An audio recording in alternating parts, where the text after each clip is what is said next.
Welcome to this video where we solve LeetCode problem number 1814, count nice pairs in an array. In this problem, we'll explore how to efficiently count pairs of indices that satisfy a given condition in an integer array. Let's dive in and break down the solution step by step.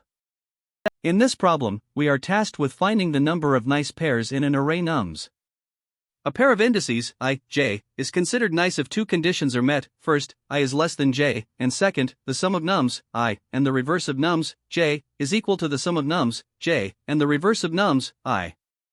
The key operation here is rev, x, or we reverse the digits of the integer x.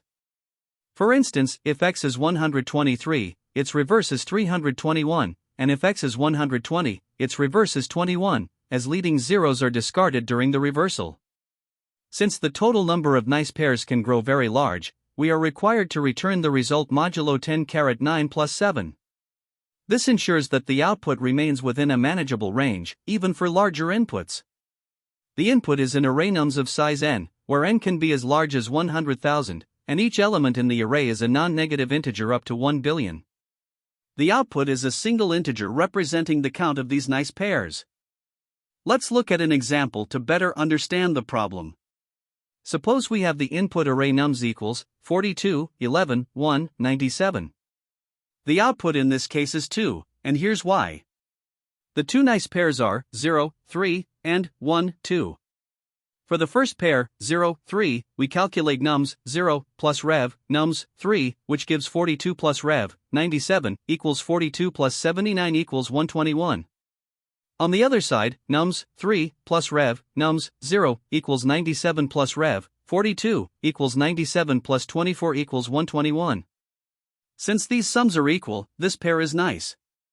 Similarly, for the second pair, 1, 2, we compute nums 1 plus rev, nums 2, which results in 11 plus rev, 1 equals 11 plus 1 equals 12, and nums 2 plus rev, nums 1 gives 1 plus rev, 11 equals 1 plus 11 equals 12. These sums are also equal, so this pair is nice as well. Therefore, the total count of nice pairs is 2. Now consider another example with the input array nums equals 13, 10, 35, 24, 76. In this case, the output is 0, meaning there are no nice pairs in the array. Despite checking all possible pairs, I, j, or I less than j, none of them satisfy the condition that nums, I, plus rev, nums, j, equals nums, j, plus rev, nums, I. Finally, it's important to take into account the constraints and edge cases. For instance, if the array has a single element, like nums equals x, there are no pairs to form, so the output is 0. If all elements are palindromes, such as nums equals 121, 131, 141, there might be a higher number of nice pairs since reversing a palindrome does not change its value.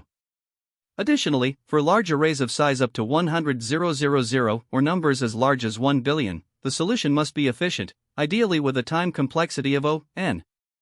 These considerations ensure that the solution is robust, even under the most extreme inputs. To solve the problem of counting nice pairs in the array, we need to identify pairs of indices, I, j, where I is less than j and the condition nums, I, plus rev, nums, j, equals nums, j, plus rev, nums, I, is met. Here, the function rev, x, reverses the digits of a number x. One straightforward way to approach this is through a brute force method. The intuition behind this approach is simple: we can directly examine all possible pairs of indices in the array, compute the required sums for each pair, and check if the condition holds. While conceptually clear, this method involves iterating through all combinations of indices, which results in O(n²) comparisons. Each comparison involves constant time to reverse digits, so the overall time complexity becomes O(n²). This approach, though easy to understand, is not efficient for larger arrays because it does not use any optimization or pre-computation to reduce redundant calculations. To improve efficiency, we can use an optimized approach based on a key observation about the condition. If we rearrange the given condition, nums, I, plus rev, nums, j, equals nums, j, plus rev, nums, I, it simplifies to nums, I, rev, nums, I, being equal to nums, j, rev, nums, j. This means that instead of working with the actual numbers, we can compute a new value for each number in the array, called diff_i, where diff_i equals nums, I, minus rev, nums, I. The problem now reduces to finding pairs of indices where these diff values are the same. Using this insight, we can approach the problem more efficiently. First, we pre-compute the diff value for each element in the array. Then, we use a hash map to count how many times each diff value appears. For each diff already present in the map, it contributes to the count of nice pairs based on how many times it has been seen before. Finally, we update the hash map to include the current diff. This process ensures that we only traverse the array once, making the overall time complexity O(n). By avoiding redundant comparisons, this method is significantly faster and more efficient than brute force. The optimized approach using a hash map is the most effective strategy for solving this problem. By reducing the condition to comparing the diff values, where diff equals nums I minus rev nums I, we simplify the problem and avoid unnecessary computations. This key insight allows us to efficiently count nice pairs without explicitly examining all combinations of indices. The hash map ensures that we only need linear time to process the entire array, making this approach scalable for large input sizes. While the brute force method is conceptually simpler, its O(n) squared complexity makes it impractical for larger arrays. The hash map solution, on the other hand, has a linear time complexity of O(n), with minimal additional space requirements for storing frequencies of diff values. Although further optimizations, such as caching reverse computations, are possible, the hash map approach already achieves optimal efficiency. Balancing speed and space usage effectively, this method is the best choice for addressing the problem within the given constraints. To solve the problem of counting nice pairs in an array, we need to focus on the condition that defines a nice pair. Specifically, we are looking for pairs of indices I, j such that the sum of nums I and the reverse of nums j equals the sum of nums j and the reverse of nums I. By rearranging this equation, we simplify it to checking whether the difference between a number and its reversed version is the same for both indices. This insight helps us avoid explicitly comparing every pair, which would be computationally expensive. To make this even more efficient, we define a key for each number as key I equals nums I rev nums I. If two indices share the same key value, then they form a nice pair. To calculate the reverse of a number, we use a helper function rev x, which constructs the reversed number by extracting digits one at a time. This forms the foundation of our approach. With the key insight in place, we can now use a hash map or dictionary to efficiently count how many times each key value appears in the array. The idea is simple: for each number nums I, calculate its key value and check if this key already exists in the hash map. If it does, it means there are previous numbers that form nice pairs with the current number. Add the count of such numbers to our result, which we store in a variable called nice_pairs. Then, update the hash map to include the current key. To ensure correctness, we iterate over the array while maintaining this hash map. Additionally, since the result of counting nice pairs can be very large, we apply modulo arithmetic with 10⁻9 plus 7 to keep the result within bounds. This approach allows us to process the array efficiently without explicitly iterating over all pairs. The beauty of this approach lies in how we reduce the problem's complexity. By focusing on the key nums I, rev nums I, we avoid comparing all pairs I, j directly. Instead, we use the hash map to count occurrences of each key value, which allows us to determine the number of nice pairs in a single traversal of the array. This optimization turns what could have been an O(n) squared problem into an O(n) solution. The hash map ensures that key lookups and updates are efficient, averaging O(1) per operation. Additionally, modulo arithmetic is used as a safeguard against large results, ensuring the solution adheres to the constraints of the problem. The use of these data structures and insights not only simplifies the implementation but also guarantees that the algorithm is scalable for larger inputs. Analyzing the time complexity of this algorithm, we find that calculating the reverse of each number takes O(d), where d is the number of digits in the number. However, since the number of digits in a 32-bit integer is limited to 10, this operation is effectively O(1). With that in mind, iterating through the array and performing hash map operations for each number is O(n), where n is the length of the array. Therefore, the total time complexity of the algorithm is O(n). For space complexity, the hash map stores at most n unique keys in the worst case, leading to a space complexity of O(n). Together, these analyses confirm that the algorithm is both time-efficient and space-efficient. The pseudocode for implementing this solution starts with the modular constant and the helper function rev, x, which calculates the reverse of a number by iteratively extracting and appending digits. Building on the pseudocode, we iterate through the array to calculate the key for each number. For each number nums, I, we compute its key as nums, I, rev, nums, I.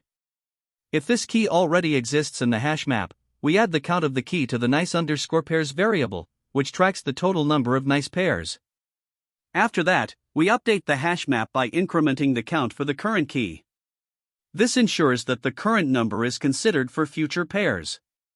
At the end of the loop, we return nice_pairs %mod to ensure the result adheres to the problem's constraints. The example walkthrough will clarify how the algorithm works step by step, showing how keys are computed, stored, and used to count nice pairs efficiently.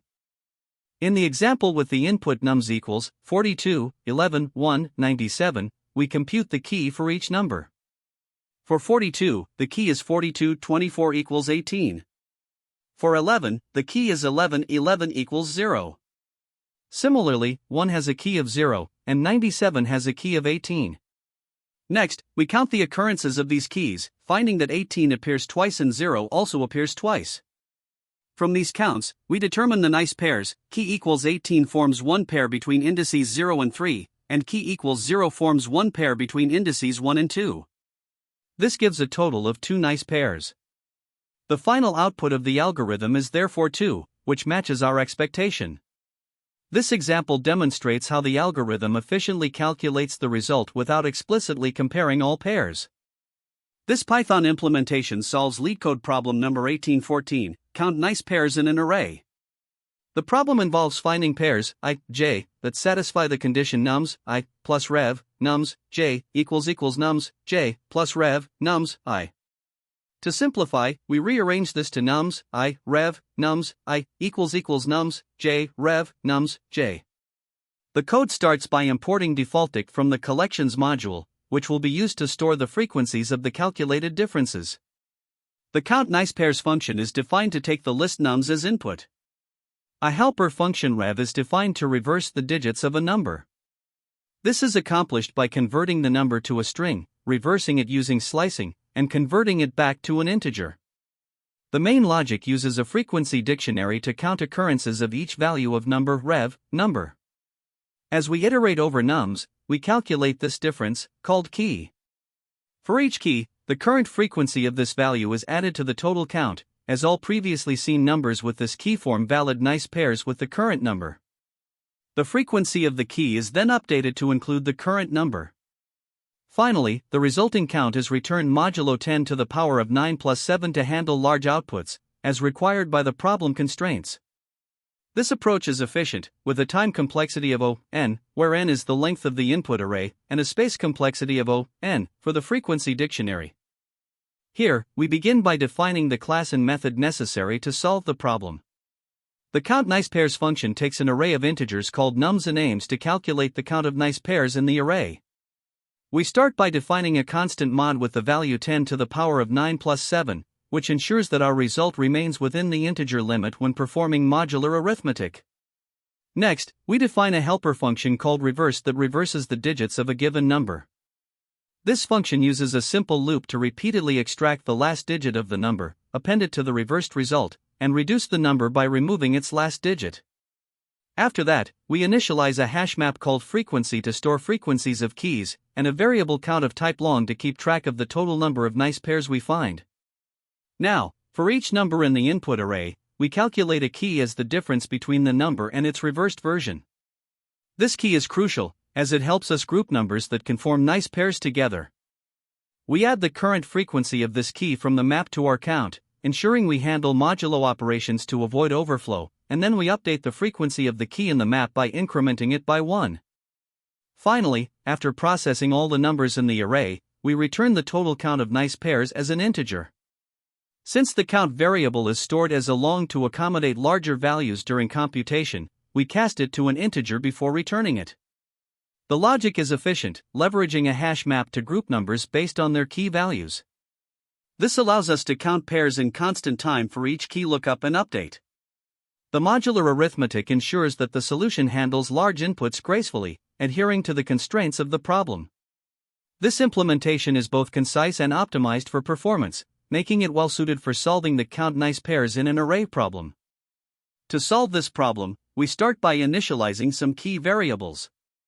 First, we define mod as 10 to the power of 9 plus 7, which ensures our calculations remain within bounds for very large numbers. Next, we initialize frequency as a default dict of integers. This will help us efficiently track the frequency of computed keys. Finally, we set count to 0, which will store the total number of nice pairs we find. Now, let's process the array nums.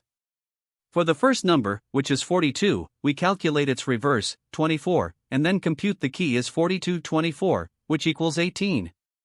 Since frequency, 18, is currently 0, adding it to count does not change our count. We then increment frequency, 18, to 1 to record the occurrence of this key. Moving to the next number, 11, we see that its reverse is also 11, so the key becomes 1111, which equals 0. Again, frequency, 0, is 0, so adding it to count results in no change, and we increment frequency, 0, to 1 to note its occurrence. Next, we handle the number 1. Its reverse is also 1, so the key becomes 11, which equals 0. This time, frequency, 0, is already 1, so we add it to count, updating count from 0 to 1. We then increment frequency, 0, to 2, signifying that we've seen this key twice.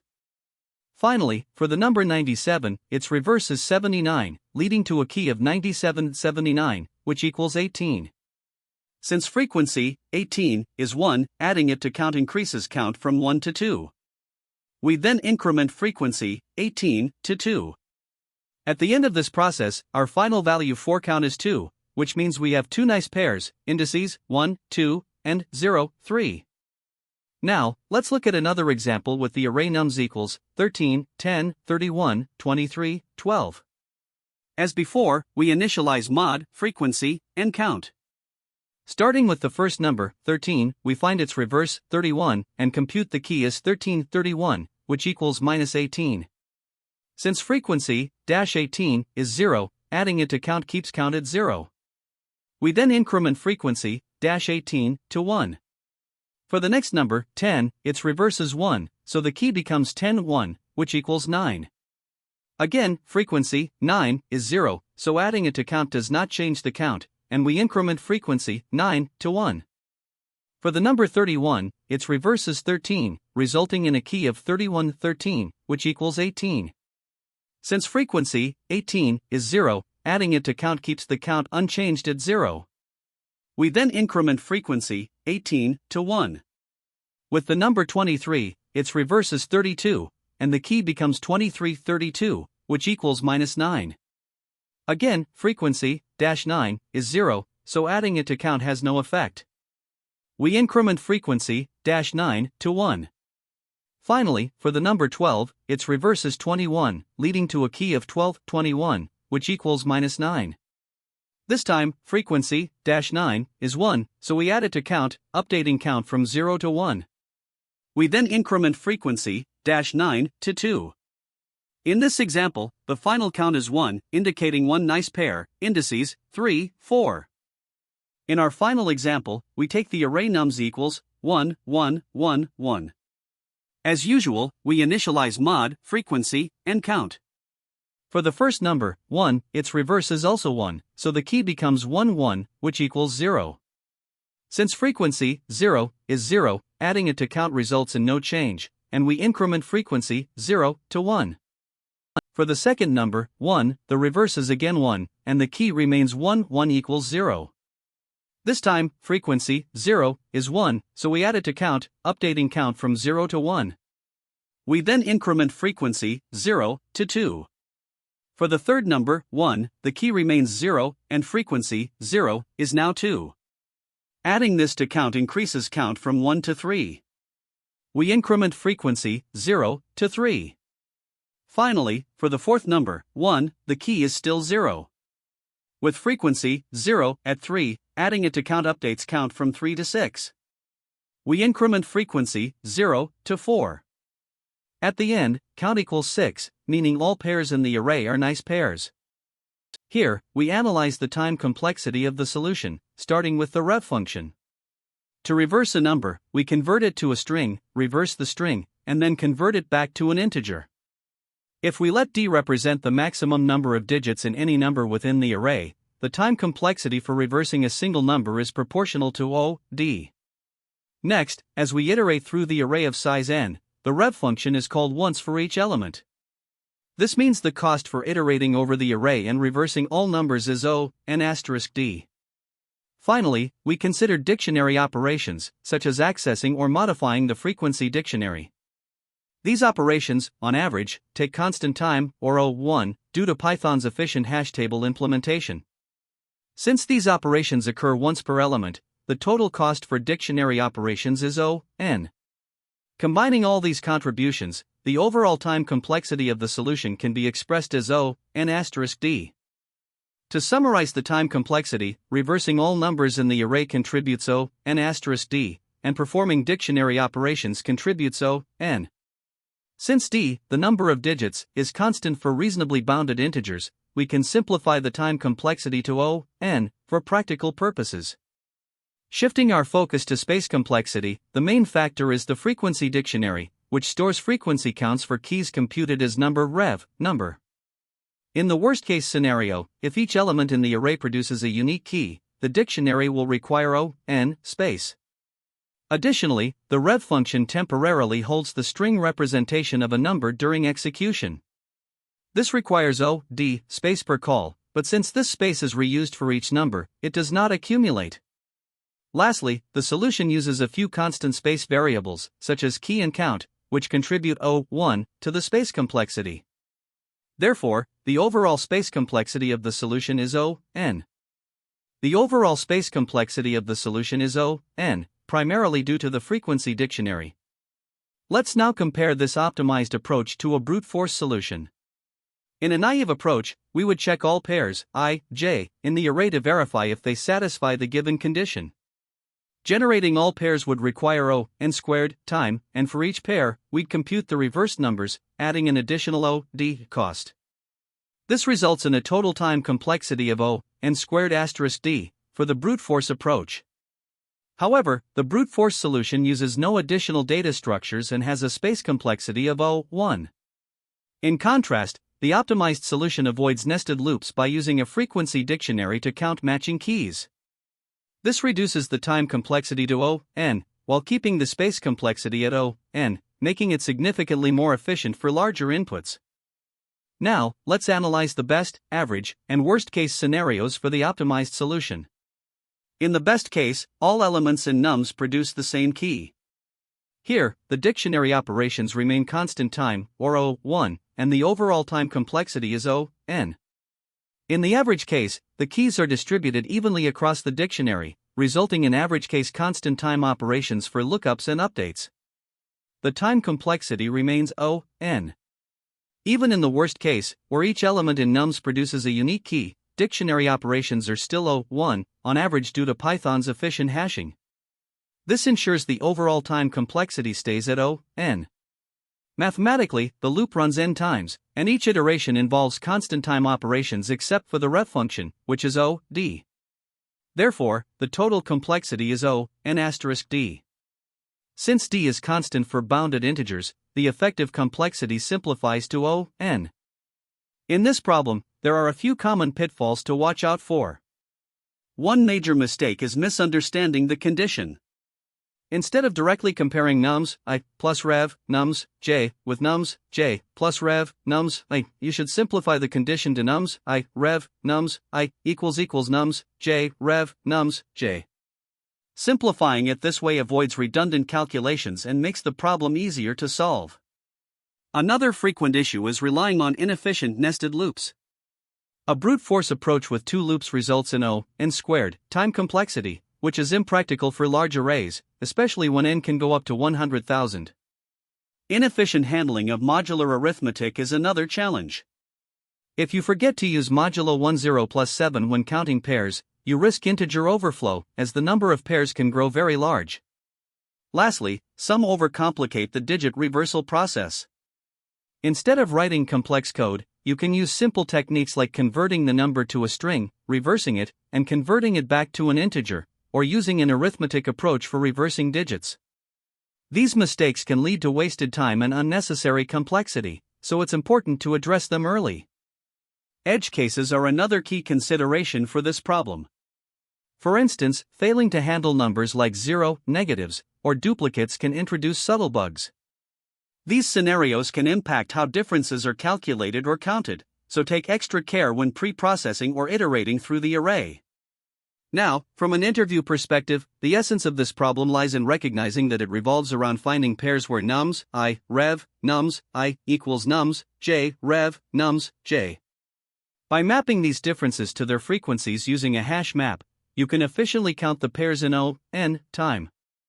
Interviewers often look for your ability to simplify the condition and optimize your approach by avoiding brute force methods. It's also important to communicate how you handle edge cases, such as dealing with modular arithmetic or large inputs, as this demonstrates your attention to detail. Lastly, this problem is a great example of leveraging hash maps for frequency counting, which is a common and valuable technique to highlight during technical interviews.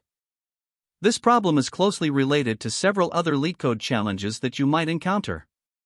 For example, in LeetCode 560, subarray sum equals k, you use prefix sums combined with hash maps to efficiently count subarrays that sum to a target value.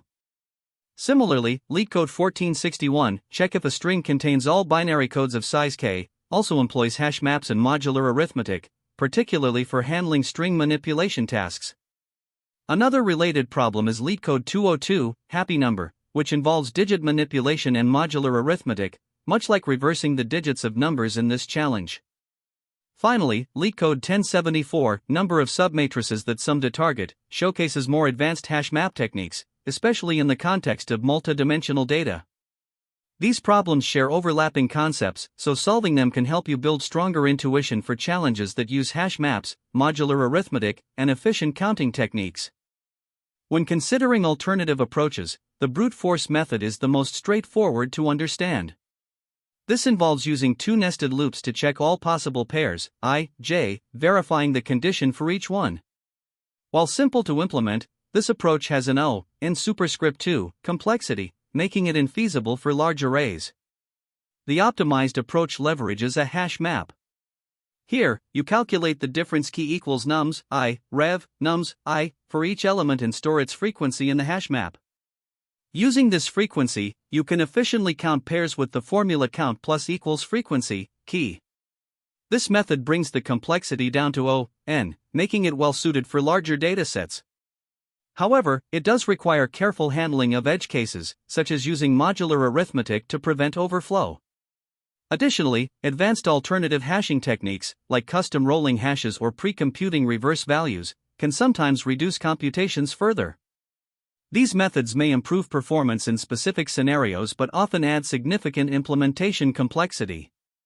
Choosing the right approach depends on the problem constraints and your familiarity with these techniques. Great job! To wrap up, we summarized the approach and key takeaways for solving the count nice pairs in an array problem. Remember, efficient data structures like hash maps can make all the difference in optimization. Thanks for watching, and don't forget to like and subscribe for more content. That's the end of this tutorial. I hope you found this explanation helpful for understanding the solution to this LeetCode problem. If you enjoyed this content, please consider subscribing to the channel for more coding tutorials and solutions. Feel free to leave a like if this video helped you, and don't hesitate to comment with any questions you might have. Thanks for watching, and happy coding!